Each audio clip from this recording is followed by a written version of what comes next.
Good afternoon mga ka-guys, good afternoon mga kasari. Today is Sunday.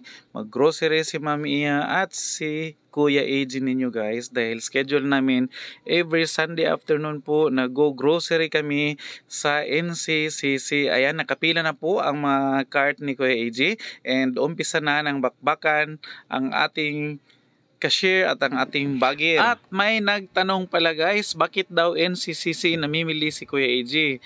Parang ano lang kasi yan siya guys, parang kung saan ka hiyang. Hiyang po si Kuya AJ sa NCCC dahil hiyang ako sa papromo nila, hiyang ako sa kanila mga pakulo, and hiyang ako sa kanilang presyo. Totoo, maraming mga tindahan, naglipana, mga groceryhan, pero mas hiyang si Kuya AJ sa NCCC. Hindi ito sponsored vlog guys, hindi ito sponsored vlog, at saka hindi porket minsan kinukuha ako ni NCCC para maging guest sa event nila. Hindi po yan. Yan po is talagang from the bottom of my heart.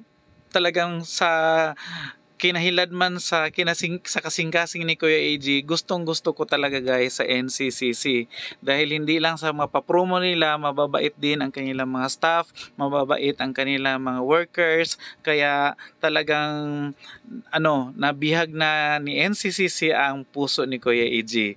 Ayan po, and kahit na malayo siya guys sa area namin kasi nasa Katalunan kami, nasa downtown po talaga si NCCC, and nasa bandang south, nasa bandang north pa, pero pinupuntahan talaga guys ni Kuya AJ ang NCCC main o Yanggurin or kahit nasa ang branch, pero doon talaga ako sa main hiyang dahil kumpleto po ang kanilang mga stocks at wala ka nang hanapin pang iba guys.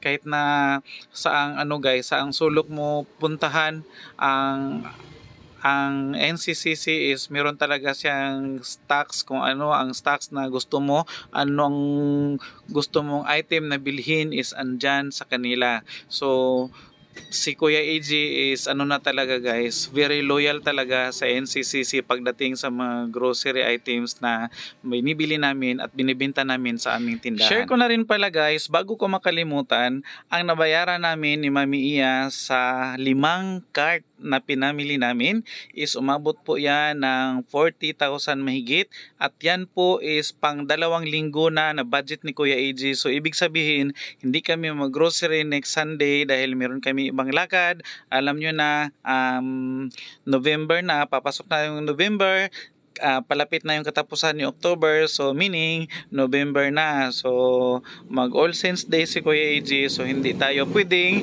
mag grocery. So ilaan natin yung araw na yon para sa mga mahal natin sa buhay na sa isang taon lang may celebration na ganyan. Although binibisita natin sila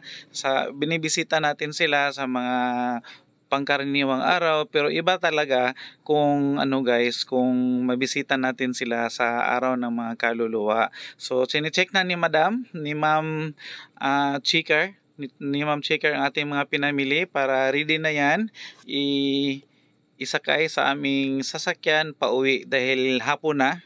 So at least mag-aaga pa makauwi si Kuya AJ at makapag-open pa ng tindahan para makabenta pa kahit papaano para makabawi sa mga pinambili natin today. Ganoon naman talaga guys ang ginagawa namin ni Mami Iya. Pag maaga pa kami makauwi galing sa grocery, talagang nagbubukas pa kami para makater pa namin yung mga customers na gustong mamili na habang pang prepare nila sa kinaumagahan Lunes dahil busy na naman kinabukasan Lunes para doon sa mga may trabaho at mga estudyante pang nag-aaral.